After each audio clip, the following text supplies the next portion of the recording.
Hi viewers, అందరికీ welcome friends. మన ఛానల్కి స్వాగతం ఫ్రెండ్స్.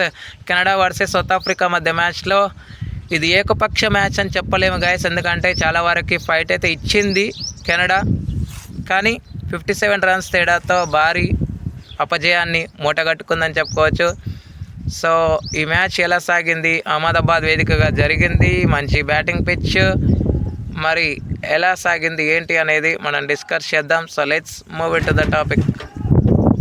హాయ్ హలో వ్యూవర్, అందరికీ వెల్కమ్ ఫ్రెండ్స్. మన ఛానల్కి స్వాగతం.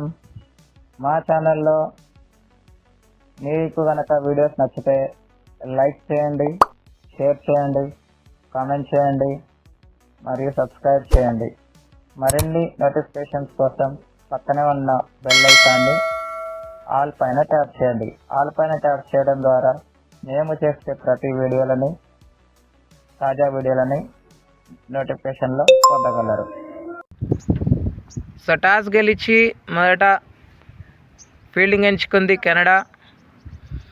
సో పార్ట్నర్షిప్ మాత్రం సౌత్ ఆఫ్రికాకి చాలా మంచి పార్ట్నర్షిప్ అయితే వచ్చింది. డికాక్ అదేవిధంగా ఎడెన్ మార్క్రమ్ ఇద్దరు కలిసి మంచి పార్ట్నర్షిప్ తీసుకొచ్చారు. 70 ఓపెనింగ్ స్టాండ్ అయితే వచ్చింది. బట్ డికాక్ వాజ్వా బౌలింగ్లో క్లీన్ బౌల్డ్ అయితే అవ్వటం జరిగింది. అక్కడే ఈ పార్ట్నర్షిప్కి బ్రేక్ పడిన తర్వాత రాయల్ రికిల్టన్తో కలిసి మరొక పార్ట్నర్షిప్ అయితే నెలకొల్పాడు. ఈ క్రమంలోనే తన యొక్క 50ని కూడా నమోదు చేసుకున్నాడు ఎడెన్ మార్క్రమ్.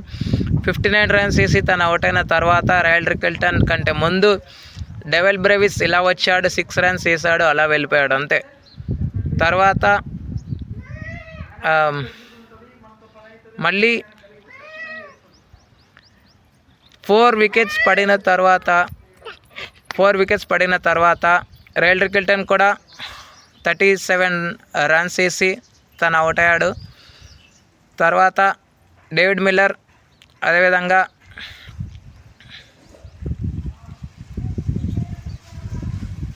క్రిస్టియన్ స్టబ్స్ ఇద్దరు కలిసి పార్ట్నర్షిప్ అయితే నెలకొల్పారు. మరో వికెట్ పడకుండా జాగ్రత్త పడి క్లోజ్ టు 80 వరకు తీసుకెళ్లారు ఈ పార్ట్నర్షిప్ని. దానివల్లే 213 రన్స్ అయితే స్కోర్ చేయగలిగింది. 214 టార్గెట్ అయితే ఇచ్చింది. అయితే మిడిల్ ఓవర్స్లో సౌత్ ఆఫ్రికా చాలా వరకు స్ట్రగుల్ అయ్యింది. క్రిస్టియన్ స్టబ్స్ కానీ డేవిడ్ మిల్లర్ కానీ స్ట్రగుల్ అయ్యారు. బట్ డెత్ ఓవర్స్లో వీళ్ళ రన్స్లో అయితే కనిపించిందని చెప్పుకోవచ్చు. ముఖ్యంగా లాస్ట్ అండ్ ఫైనల్ ఓవర్లో డేవిడ్ మిల్లర్ మరొకసారి విజృంభించాడని చెప్పుకోవచ్చు. సో 39 రన్స్ డేవిడ్ మిల్లర్ చేశాడు. 30+ రన్స్ 34 రన్స్ వేసి క్రిస్టియన్ స్టబ్స్ నాట్అవుట్గా ఉండిపోవడం అయితే జరిగింది. వికెట్స్ అంష్ పటేల్ 3 వికెట్లు తీసుకోగా వాజ్వా 1 వికెట్ అయితే తీసుకోవడం జరిగింది. అనంతరం లక్ష్య ఛేదనకు దిగిన కెనడాకి స్టార్టింగ్లోనే ఓపెనర్ 0కి అవుట్ అయిన తర్వాత యువరాజ్ సామ్రాట్ 12 రన్స్ వేసాడు, తను కూడా అవుట్ అయ్యాడు. 40 దాకా 4 వికెట్స్ లాస్ అయింది కెనడా.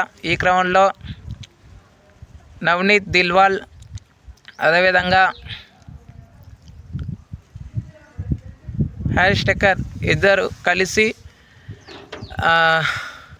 కలిసి 69 రన్స్ పార్ట్నర్షిప్ తెచ్చిన తర్వాత హ్యారిస్ టెక్కర్ కూడా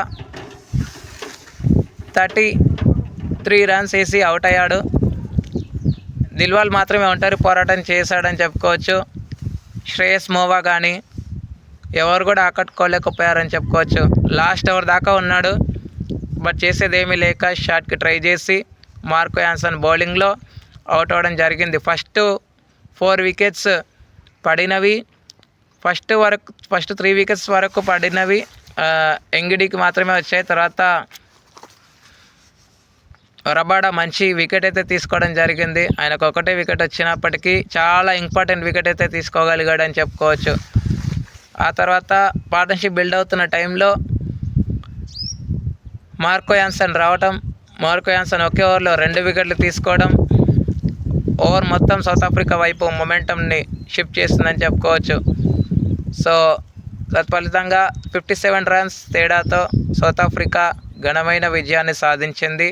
ఇక player of the match award అయితే ఎవరైనా అనుకోని ఉంటారా, 4 for 31 వినామినల్ స్పెల్ వేసినటువంటి ఎంగిడికి player of the match award అయితే రావడం జరిగింది. న్యాయంగా మాట్లాడాలంటే ఎడెన్ మార్క్రమ్కి రావాలి, బట్